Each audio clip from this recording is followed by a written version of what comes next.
house. When it comes to remodeling and renovating your home, there is a lot to know, but we've got you covered. This is Welcome to Around the House Pro Insider. This is where we talk about stuff for the trades. Maybe you're in the residential, remodeling, construction, sales, design, plumbing, electrical. This is for you. Thanks for joining us today, everybody. Happy Thursday. Well, I wanted to bring up a common thread that I've been seeing with everybody being so busy. And this is for that newbie on the job site to the business owner of 30 plus years. This episode is for you. And I'm going to call the episode, which you probably already read in the title, How Can You Lead When You're Always Firefighting? This is something that I learned probably 15 years ago. And quite frankly, it was because I grew fast and didn't have enough help. Had a horrible business partner too, but that's a whole other story. But here's where I really want to go with this episode and maybe get you thinking about how you're doing business during these times when things are so busy and nothing's showing up on time. I mean, I was on social media today, one of my designer groups, and I felt so bad for this designer because she posted up and said, hey, I've been working in this cabinet company for 16 years. They've been doing all my cabinetry, and it was a 3-month lead time. Cabinets were due this week, and I got an email Monday morning of the week of delivery that said, sorry, I got too many new construction projects. I can't take this job or any other ones.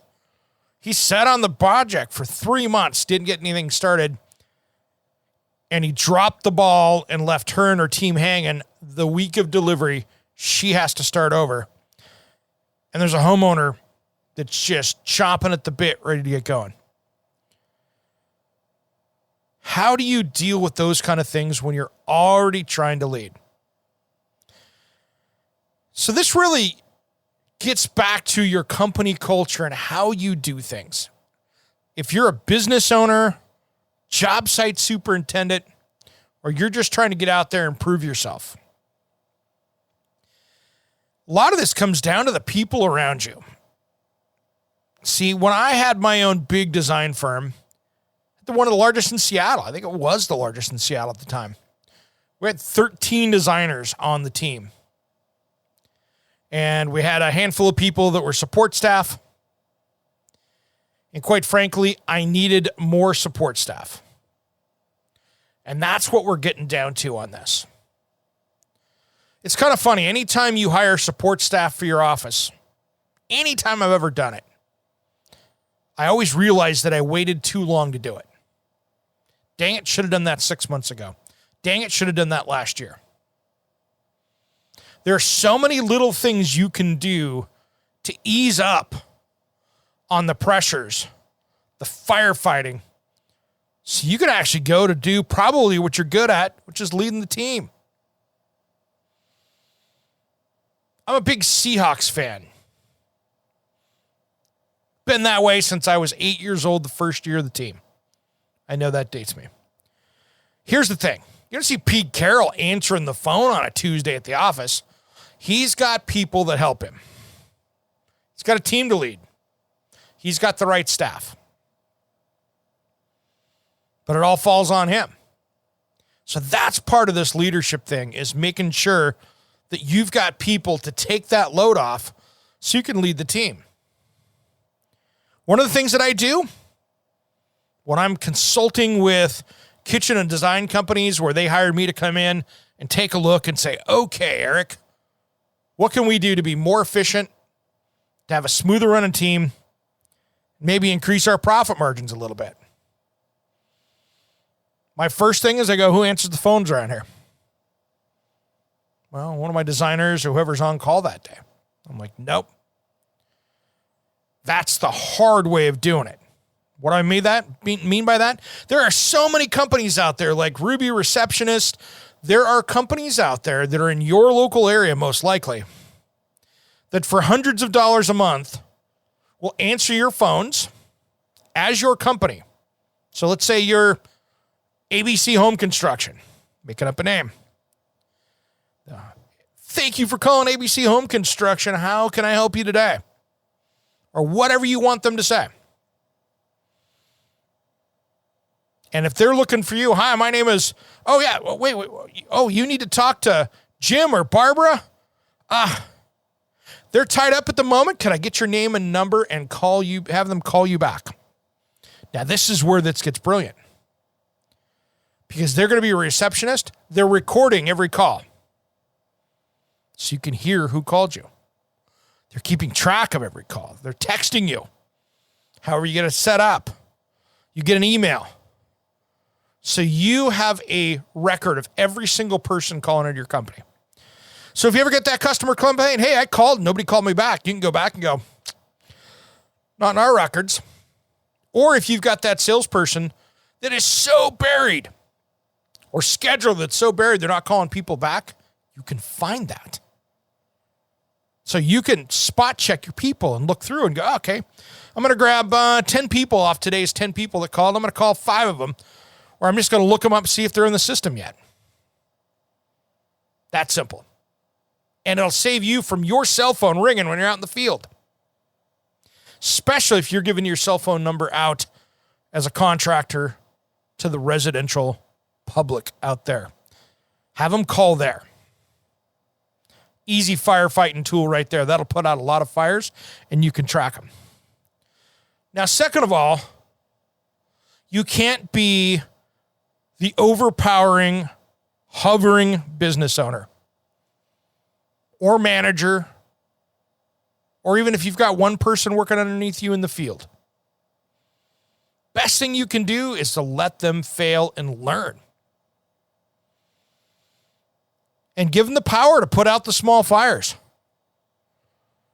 If you as the business owner, manager, department manager, sales manager, whatever that role, service manager, whatever it is, let your people do their job and train them and give them the tools to do the job.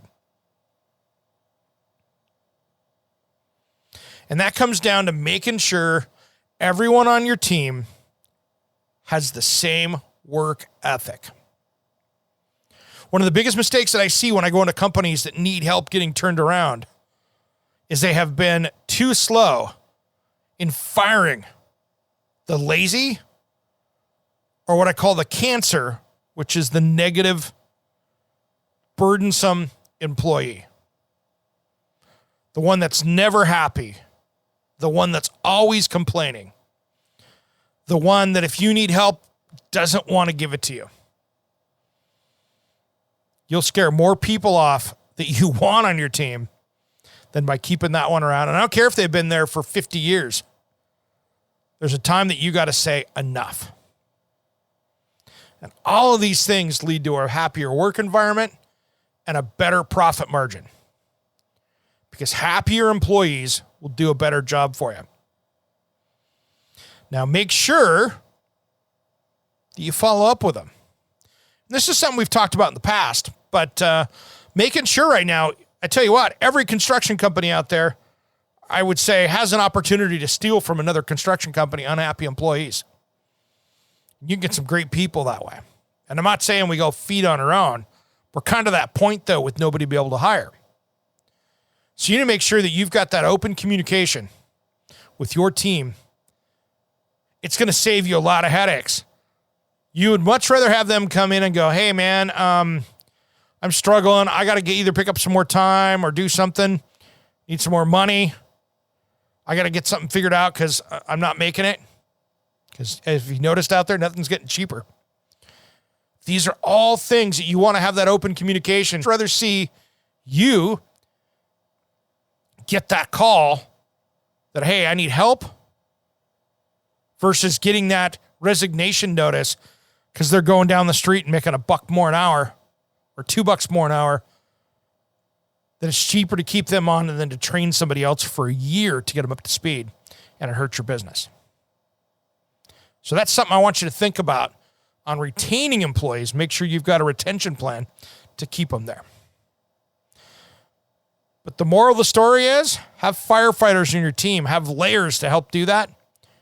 So you can go out and lead the battle with the crew, and you can be doing the stuff that you're best at, which probably is leading your team into battle. So make sure that you've got the tools to do that, and the people underneath you do. And if you're that new employee that want to work up the rank, be the firefighter, be the one to go out and make sure that everybody's happy. Dive in, do that extra hard work, because that hard work will always pay off. All right, everybody, we've got a great show ahead on Around the House with Eric G and Caroline B this weekend, so I want you to take a look at that. We've got some teases up on social media. Make sure you follow that podcast as well as this one. This one, of course, goes every 2 weeks. Around the House, we've got 2 episodes on Saturday and 1 on Tuesday night, Wednesday, depending on when that publishes. That is our midweek special. All right, everybody, have a great rest of the week. Stay safe out there. Happy fall. We're creeping up on Halloween. Let's have a good time. Thanks for listening to Around the House.